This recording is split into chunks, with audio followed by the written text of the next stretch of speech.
Hi, everybody, and welcome to my latest podcast. And this one is 10 fun facts about bacteria.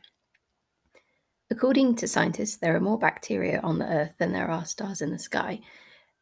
But how much do you actually know about our single celled prokaryotic friends? What even are bacteria? And are they all harmful to us? The Microbiology Society have a nice overview page where you can read about bacteria in general. You might be surprised to find that they're actually a lot more complicated than you realised. So here are 10 fun facts. Number 1. They can create a slimy fortress that protects them from the outside world. We've all stuck our fingers down the plug hole to discover it's full of slimy gunge. Disgusting.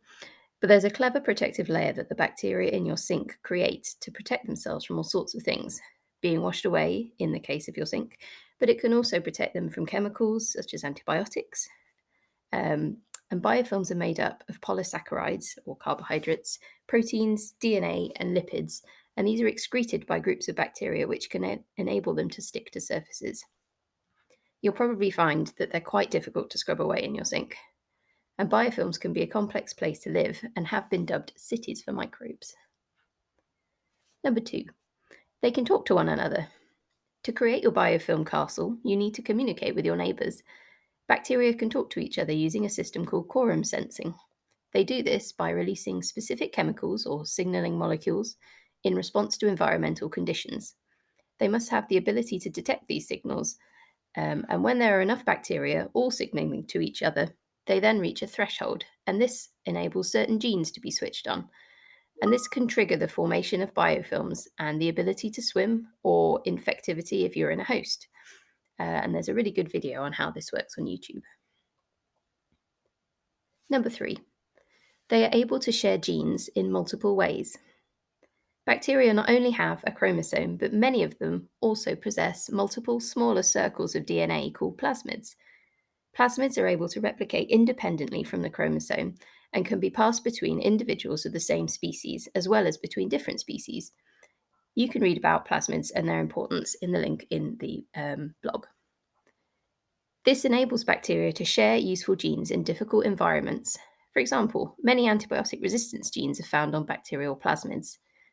If a bacterium finds itself in a hostile environment, for instance, in a human body being treated with antibiotics, it makes sense to pick up a plasmid that might make it resistant and therefore able to thrive.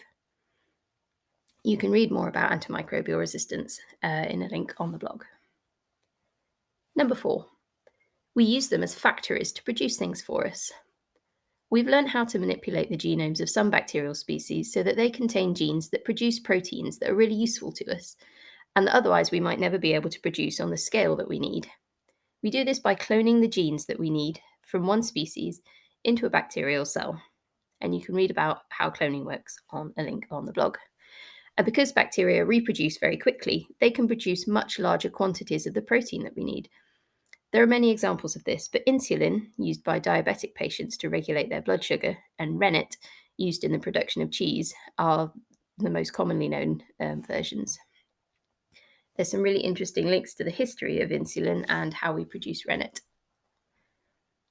Number 5, they can live pretty much anywhere. We have found bacteria in almost all environments on the planet, including extreme salt, extreme hot, and extreme cold. And the collective term for these indestructible bugs is extremophiles. Number 6, a gene from a bacteria made one of the most used laboratory techniques possible.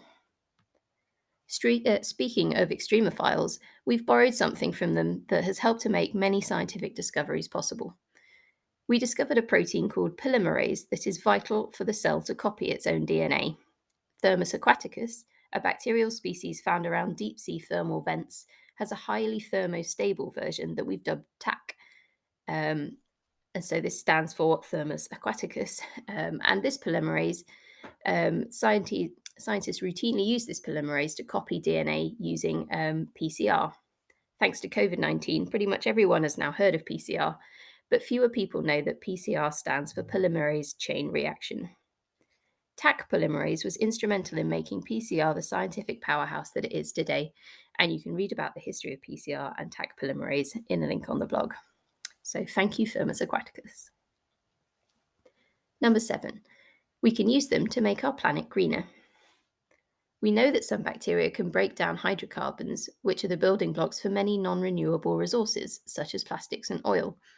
This means, in theory, we can harness these bacteria to help us break down the materials that are traditionally seen as difficult to remove from the environment, such as oil spills.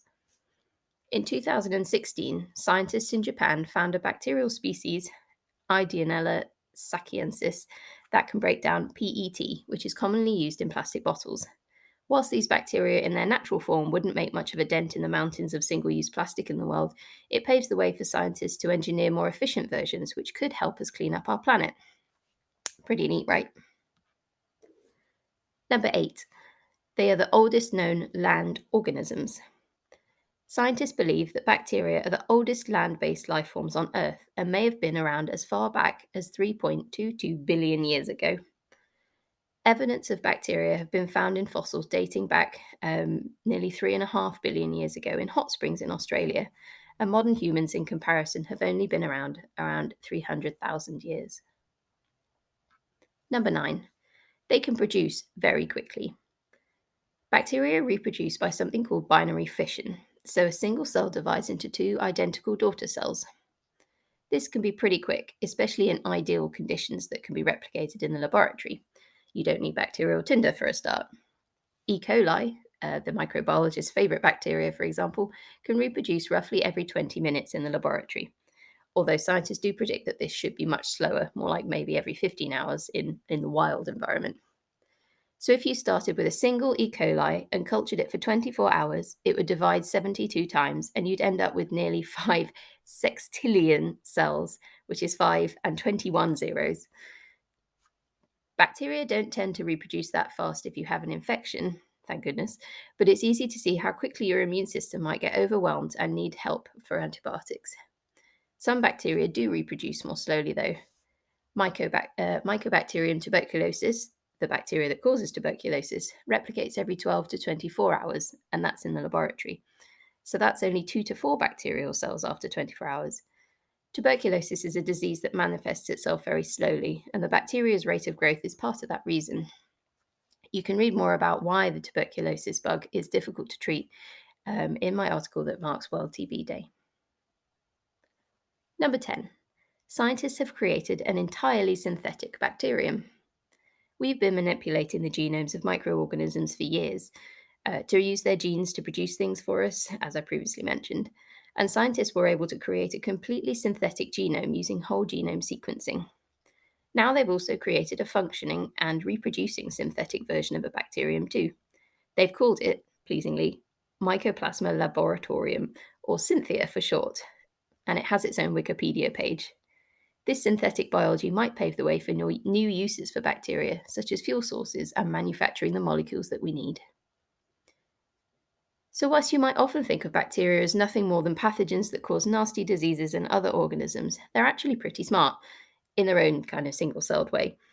As our technology advances, we may be able to harness them to help create a greener and healthier future. So watch this space.